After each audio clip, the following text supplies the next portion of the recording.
Check out what we did to this little pond here. This is gonna be for the capybaras, and we'll have some birds in here as well, ducks, swans, and some of the emus will be in this area as well.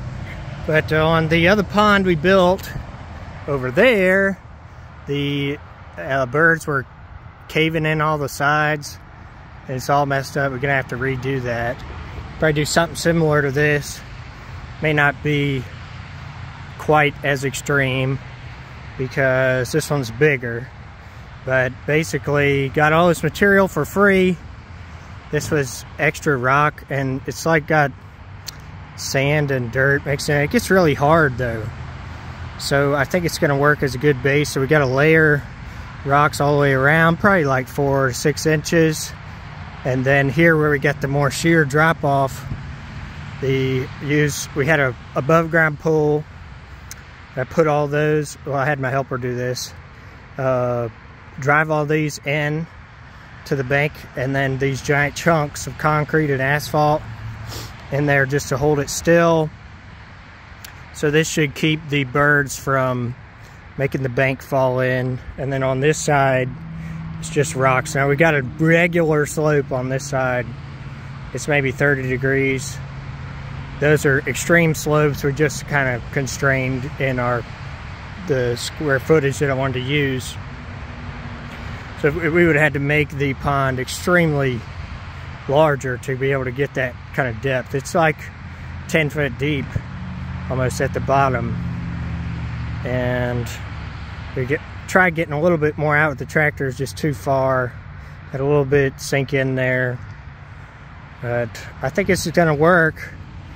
Those should last quite a while, and hopefully nothing would get crushed by it, but being that they would have so much time to get away from it, I don't, on the depth that it would fall, I don't think anything would get crushed. I think it'd be able to get out the way. And those should be pretty stout. So I think this is gonna keep it from getting ruined like the other pond. This is all like this free, all this material was free, and I think once we get some good rain in here, it'll wash away all that dirt that's on the surface, and it'll look just like rock. It's not the prettiest rock in the world, but it's like shell, some limestone, just some other mixed rocks, broken up concrete that should hold the bank in pretty good.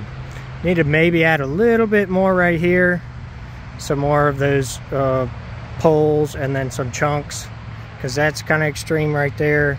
This side got some chunks at the bottom and then overfilled, so I think that side's gonna be okay, but pretty happy with it. I think this is gonna work. And then we'll put an aerator.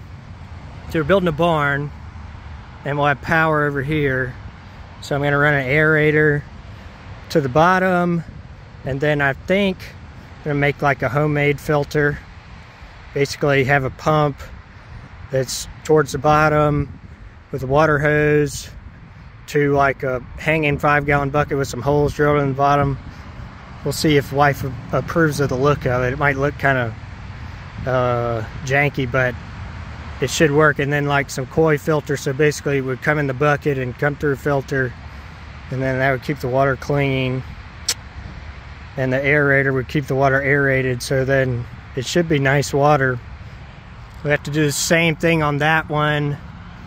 Might have to run an excavator again to be able to dig it out. We'll have to see how much silted in, but some of the banks just like caved in all the way from the birds like nibbling at it and walking on it. That's okay, we'll get that fixed. Pretty happy overall. I think it's gonna work.